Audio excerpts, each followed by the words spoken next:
کون سا غریب ہے جو مسجد ننگے پاؤں جاتا ہو؟ لوگوں نے تو 3 قسم کی چپلیں رکھی ہوئی ہیں، ایک مسجد جانے کی علیحدہ ہے، گھر پہننے کی علیحدہ ہے، شادی بیاہ پہ جانے کی چپل علیحدہ ہے۔ حضرت عمر فاروق رضی اللہ تعالیٰ عنہ نکلے عید کا خطبہ دینے کے لیے، تو بیوی سے کہنے لگے جوتا، اس نے کہا صاحب اتنی دفعہ ٹوٹا ہے اب گانٹھا نہیں جا سکتا، اتنی دفعہ ٹوٹا ہے کہ اب دوبارہ پیمند نہیں لگ سکتے۔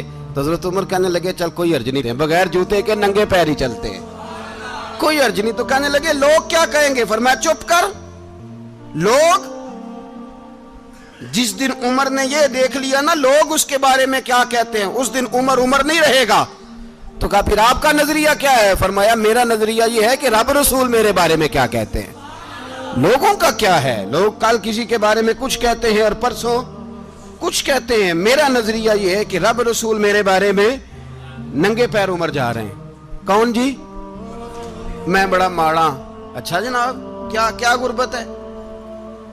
10 قسم کے جوڑے لٹکے ہوئے ہیں کمرے میں، اور پہننے کی فرصت نہیں، سویرے کیا پہننا ہے، شام کیا پہننا ہے، 15 سوٹ کٹھے استری ہو کے لانڈری والا بھیج رہا ہے، اور تو غریب ہے، تو بہت بڑا غریب ہے۔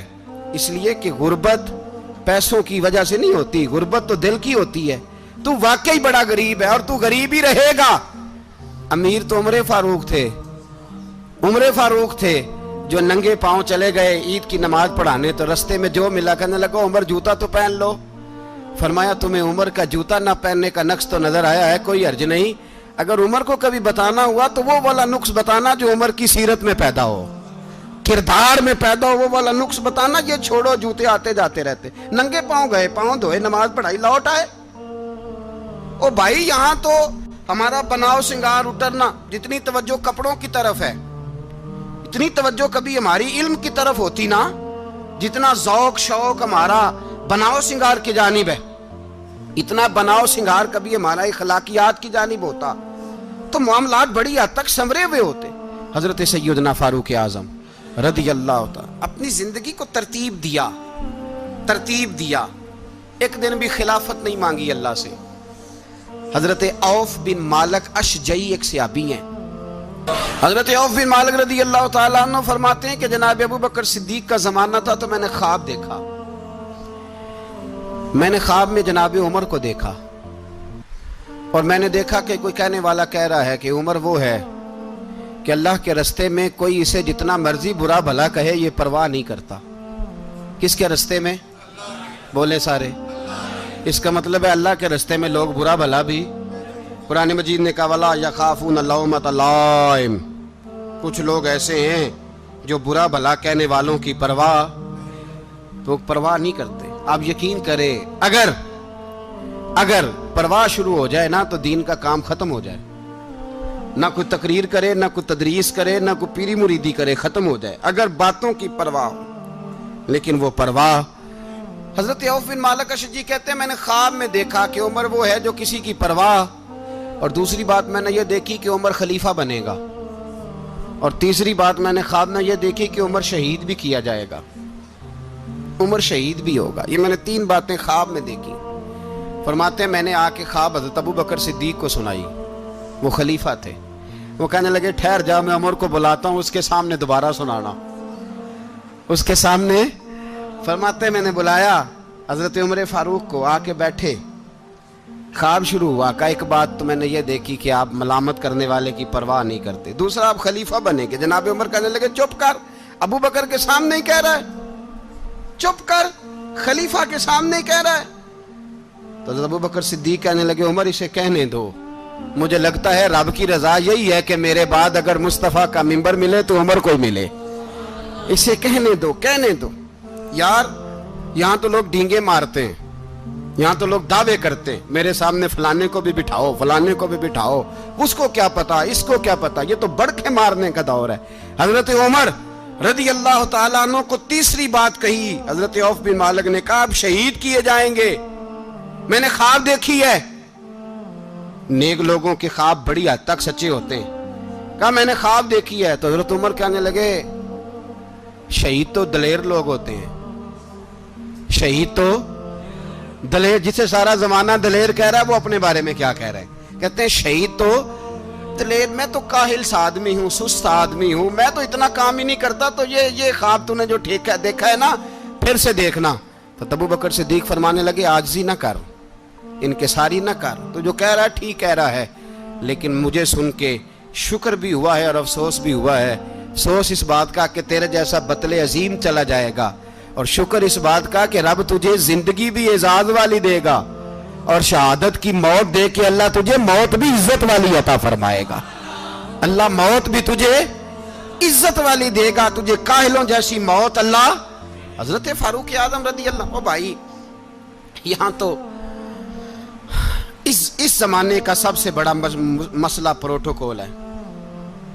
لوگوں پتہ ہوتا ہے کامل پیر ہے، کامل مرشد ہے، لوگ نہیں جاتے۔ میں کسی کا مرید ہو جاؤں، میرا پروٹوکول کدھر گیا؟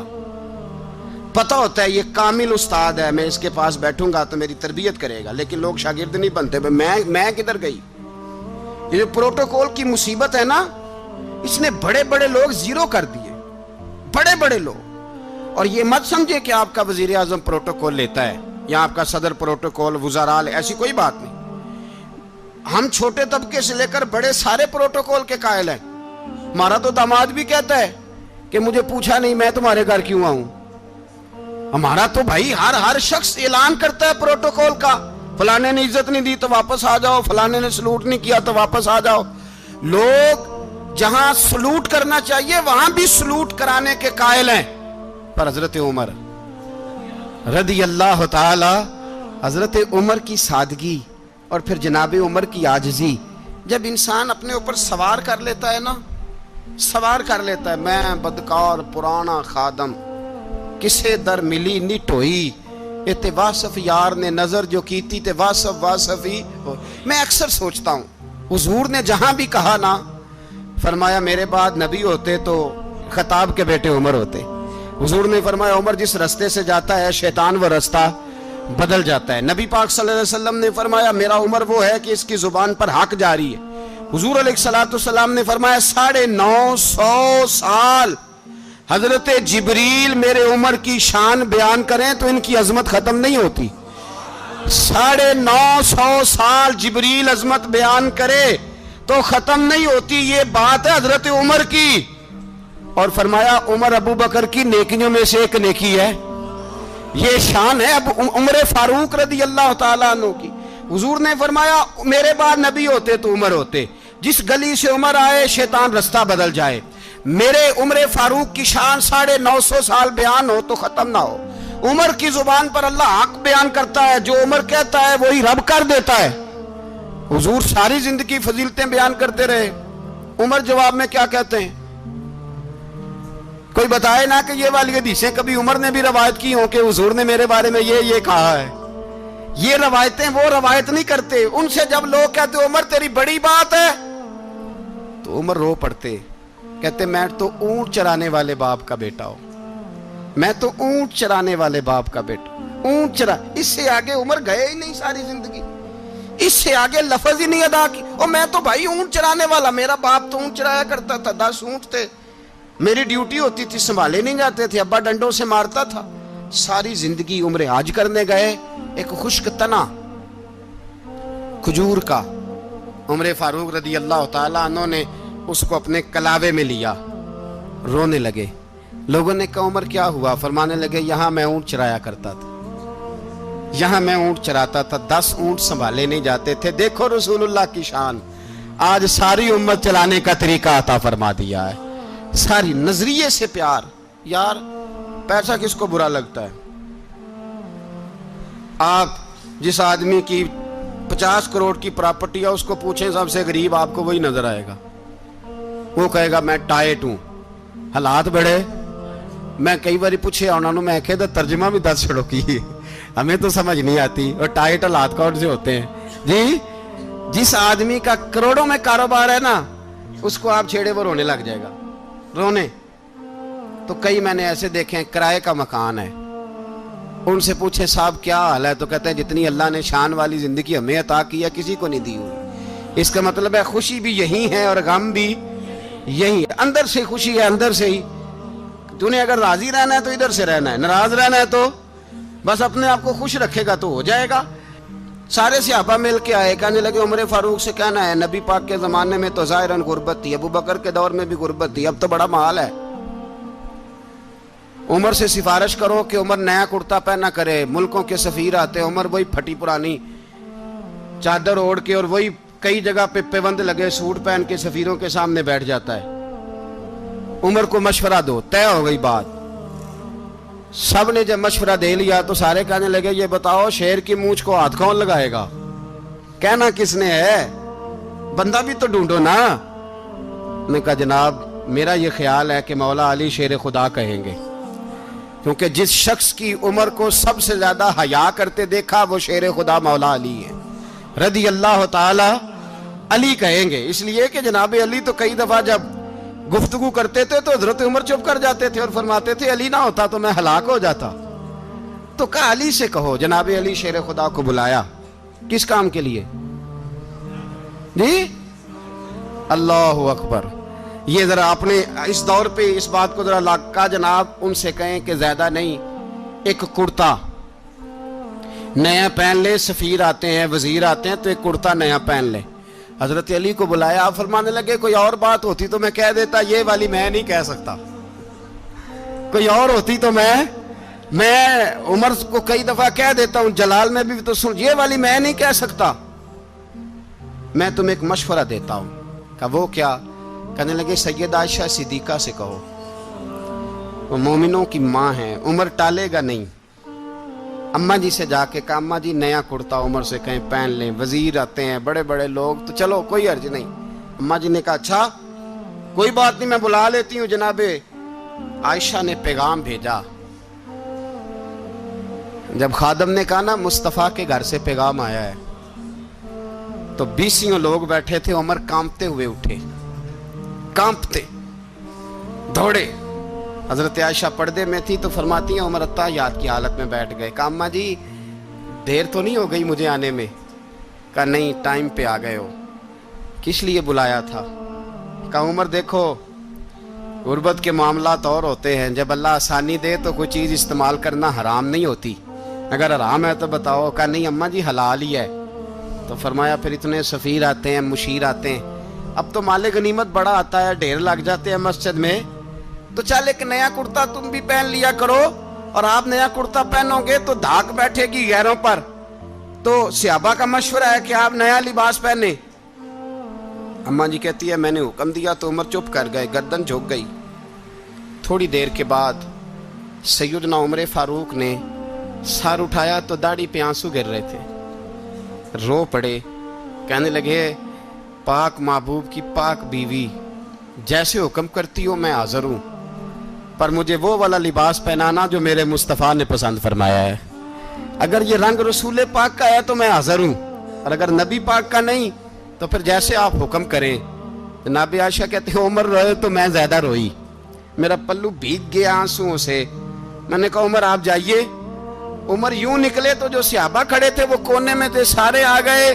کہا اماں جی کیا بناؤ؟ فرمایا بھائی تم سب جو باتیں کہتے ہو وہ اپنی جگہ ٹھیک ہیں، پر عمر جو بات کرتا ہے وہ سب سے زیادہ ٹھیک ہے۔ عمر جس پہلو پر بات کرتا ہے وہ یار ایسی عاجزی، ایسا رنگ، ایسا انداز، ایسا طرز حیات، ایسی زندگی۔ اولاد کے معاملے میں لوگ بزدل ہو جاتے ہیں، بزدل، پر حضرت عمر کا بیٹا مصر گیا، وہاں سے کمائی کر کے لایا، تجارت کرنے گیا، لاکھوں کا مال۔ کون سا باپ ہے دنیا میں جس کا بیٹا باہر سے پیسے لے کے آئے تو ابا تفصیل پوچھے کہ بیٹا کہاں سے کمائے، کہاں سے لایا، کتنے ملے، کیوں آئے؟ کون سا باپ تفصیل پوچھتا ہے؟ ابا تو کہتا ہے لا صحیح، اور تعریفیں کرتا ہے میرا بیٹا بڑی کمائی کرتا ہے۔ کبھی پوچھا ہے اس سے کہ ڈیوٹی صحیح دیتا ہے کہ نہیں؟ کبھی پوچھا ہے کہ تو ایمانداری کی روزی لاتا ہے کہ حرام کی کماتا ہے؟ یہ باپ کی ذمہ داری ہے، یہ اماں کی ذمہ داری ہے۔ پھر کہتا ہے بیماری کیسے آ گئی، پریشانی کیسے آ گئی؟ تو نے کبھی سوال کیا اپنی اولاد سے؟ حضرت عمر فاروق رضی اللہ تعالیٰ عنہ کا بیٹا مصر سے پیسے کما کے لایا تو جناب عمر نے بلایا، فرمایا بیٹے اتنی تو تیرے پاس راس ہی نہیں تھی، تھوڑے سے تو پیسے لے کے گیا تھا، اتنی کمائی کیسے ہو گئی؟ اتنے تو پیسے نہیں تھے صاحب، کہاں سے کمائی لائے؟ اس نے کہا ابا جی وہ جو میرے چچا ہے نا مصر کے گورنر، آپ کے دوست، انہوں نے میری مدد کی ہے. فرمایا جتنے لوگ گئے تھے سب کی ہے مدد اس نے؟ کہا نہیں صرف میری کی. فرمایا تیری کیوں کی؟ تیری کیوں کی؟ کہا حضور آپ کے دوست ہیں. فرمایا چپ کر حضور انہوں نے مجھے اتنے پیسے دیے, میں نے کاروبار میں ڈالے تو نفع آیا تو میں ان کی رقم دے کے. فرمایا خاموش ہو جا, باقی جتنے لوگ گئے تھے سب کی مدد کی اس نے؟ کہا نہیں حضور صرف میری کی. فرمایا اس نے تیری مدد نہیں کی, اس نے خلیفہ کے بیٹے کی مدد کی, اس لیے کہ وہ خلیفہ کو اپنے حق میں نرم کر سکے. فرمایا آدھا مال تیرا ہے, آدھا مال غنیمت کا ہے, مال خزانہ کا ہے, مسلمانوں کا ہے, اس لیے کہ تو جو وہاں سے مال کما کے لایا ہے وہ اپنے باپ کے خلیفہ ہونے کی وجہ سے کما کے لایا ہے, لہذا رکھ ادھر. یہاں کہتے ہیں کدھر سے آیا, کیسے آیا, کون سا حساب دیں, کیا کریں. او بھائی حضرت عمر رضی اللہ تعالیٰ عنہ کا اپنی اولاد کے بارے میں یہ رنگ ہے. ایک جنگ سے نا خوشبو آئی, خوشبو بڑی مہنگی ہوتی تھی, عرب میں خوشبو آج بھی بڑی مہنگی ہے, وہ زیادہ استعمال کرتے ہیں. میری باتوں کی سمجھ آ رہی ہے میرے بھائیوں؟ بڑی مہنگی خوشبو تھی. جب وہ خوشبو آئی تو حضرت عمر نے کہا, گھر میں پہلے پہنچی حضرت عمر کے, چونکہ زیادہ عورتیں استعمال کرتی تھی گھر کے اندر خوشبو, مرد بھی لگاتے تھے. حضرت عمر نے اپنی بیوی سے کہا, آپ کی زوجہ تو تھی وہ بڑی خوشبو کو پسند کرتی تھی. حضرت عمر نے اپنی زوجہ سے کہا کہ خوشبو لاؤ, میں نے ایک عورت کی ڈیوٹی لگائی ہے, وہ خوشبو تول کے نا تو حصہ برابر صحابہ میں بانٹ دے گی. تو آپ کی زوجہ کہنے لگی کسی بی بی کی ڈیوٹی لگانے کی کیا ضرورت تھی, میں جو موجود تھی میں بانٹ دیتی ہوں تول کے حصہ برابر. آپ نے فرمایا نہیں تو رہنے دے, اور فلانی بی بی بانٹے گی. کہا حضور میں نے بھی بانٹنی ہے, میرے پہ کچھ حق ہے؟ آپ نے فرمایا نہیں تو تفصیل نہ پوچھ, تو خوشبو دے دے, کوئی اور بانٹے گی. خاتون خانہ تھی نا, کہنے لگی نہیں مجھے بھی آج آپ کو بتانا ہی پڑے گا کہ کوئی جو بانٹ سکتی ہے تو میں کیوں نہیں بانٹ سکتی. زوجہ کہتی عمر نے بات کی تو میری چیخیں نکل گئی. حضرت عمر فرمانے لگے جب تو خوشبو بانٹے گی نا تیرے ہاتھوں کو بھی لگے گی, تیرے دوپٹوں کو بھی لگ جائے گی. اگر رب کریم نے مجھ سے سوال پوچھا کہ عمر خوشبو تو مسلمانوں کی تھی, تیری بیوی کے دوپٹے کو کیوں لگ گئی, تو میں اللہ کے حضور کیا جواب دوں گا؟ اگر اللہ نے یہ سوال کیا کہ تیری بیوی نے کیوں لگائی, وہ تو حصہ تھا مسلمانوں کا, تو نے تیری بیوی نے کیوں لگائی؟ تو فرمایا میں نہیں چاہتا کہ اللہ کے حضور مجھے اور تجھے باز پرس ہو, لہذا کسی اور کو بانٹنے دے. زوجہ روئی اور تڑپ کے کہنے لگی عمر مجھے لگتا ہے صبح قیامت بھی تیری بیوی ہونے کی وجہ سے اللہ مجھے جنت عطا فرما دے گا, تیری زوجہ ہونے کی برکت سے. بھائی یہ معیار رکھا, خدا کی قسم ایسا شخص تاریخ میں دوبارہ نہیں آیا.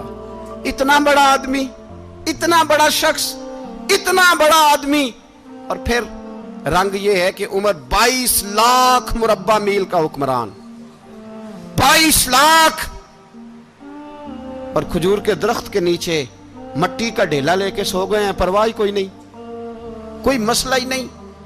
2 غلام ساتھ بیٹھے تو ایک روٹی حضرت عمر نے گھر سے منگوائی, تھوڑا سا سرکہ, تو غلام کہنے لگے ہم نے بھی کھانی ہے. فرمایا کوئی حرج نہیں, روٹی کو پیٹ بھر کے کھانا ضروری تو نہیں, 3 حصوں میں بانٹ لیتے ہیں. ایک آدمی آیا ہوا تھا مصر کا رہنے والا ملنے کے لیے, اس نے پوچھا عمر کدھر ہیں, تو کہا وہ ادھر جاؤ مسجد میں بیٹھے ہوں گے. اور واپس آیا تو کہنے لگا وہاں تو 3 غلام بیٹھے ہیں, ایک روٹی بانٹ کے کھا رہے ہیں, لگتا ہے کئی دنوں سے روٹی نہیں ملی. کہا 3 غلام تو کوئی نہیں, وہاں 2 ہی تھے, تیسرے تو امیر المومنین تھے. اس نے کہا نہیں 3 غلام ہیں, کپڑے بھی ایک طرح کے پہنے ہوئے, بلکہ 2 کے تو پھر صحیح ہیں, تیسرے کے تو زیادہ ماڑے ہیں. کپڑے بھی ایک طرح کے, کھانا پینا بھی ایک طرح کا, اور ان کا نشست برخاست بھی ایک طرح کی ہے, لہذا کوئی فرق نہیں.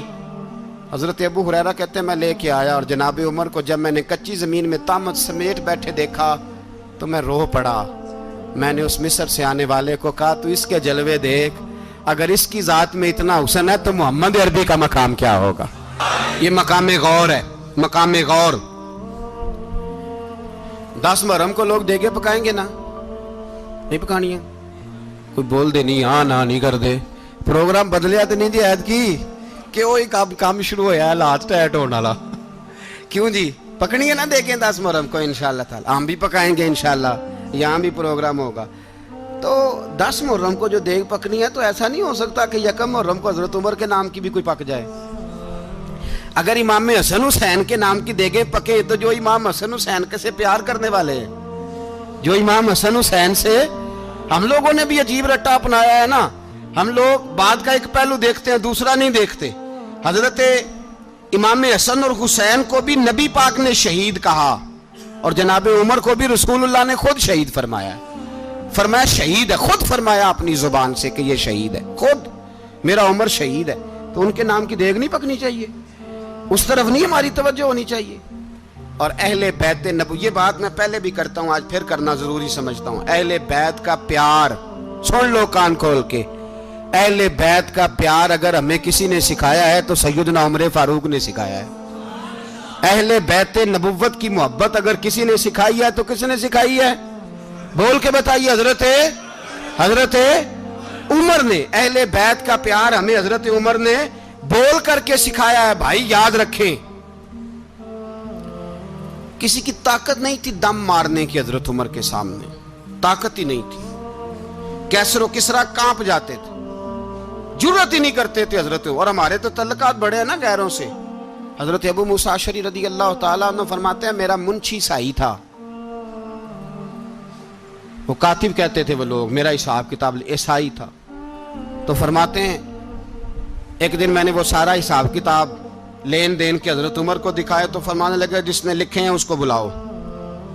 کہنے لگے حضور مسجد نہیں آ سکتا۔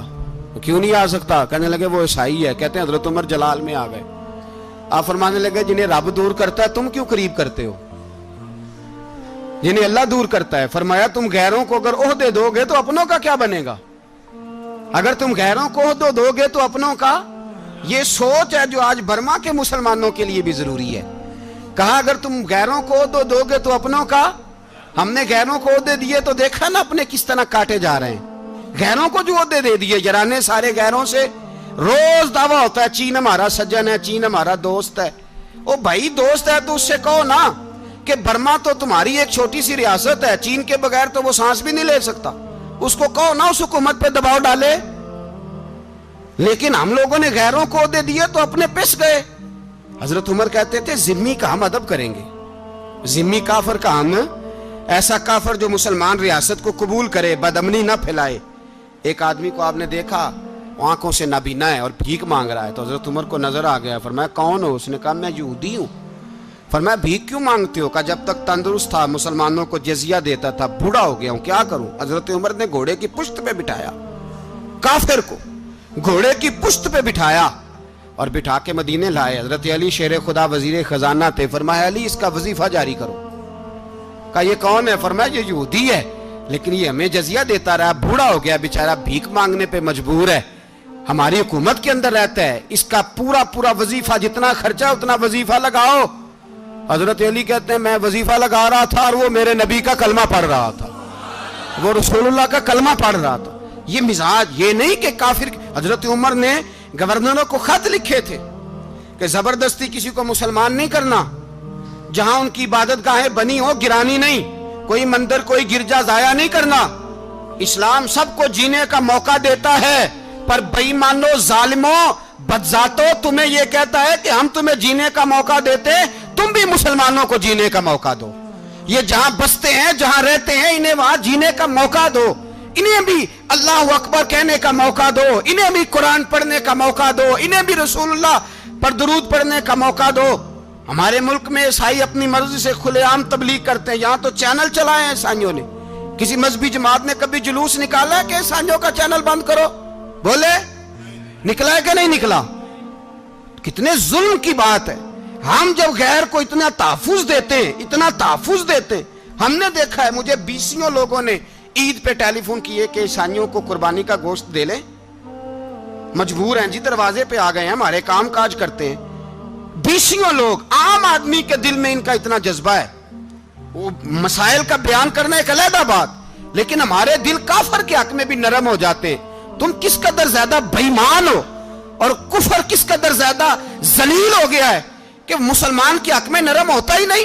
اور اس سے بڑے ذلیل وہ ہیں جو ان ذلیلوں کے سپورٹر ہیں، وہ کسی عرب ملک کے حکمران ہو یا کسی اور جگہ کے، وہ بڑے ذلیل ہیں جو ان ذلیلوں کے سپورٹر ہیں، جو برما کی بچیوں کے قتل پر اپنی حکومتیں چمکا رہے ہیں،